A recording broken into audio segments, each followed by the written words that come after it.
Want to use Google Gemini directly from your desktop without opening a browser tab every time?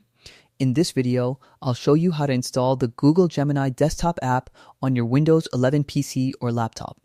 So let's get started. First, open your web browser on your Windows 11 PC or laptop. Now, go to the Google Gemini website and sign in to your Google account if prompted.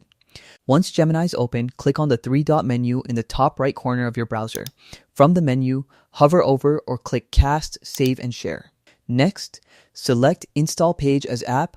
A confirmation window will appear on your screen. Click Install to continue.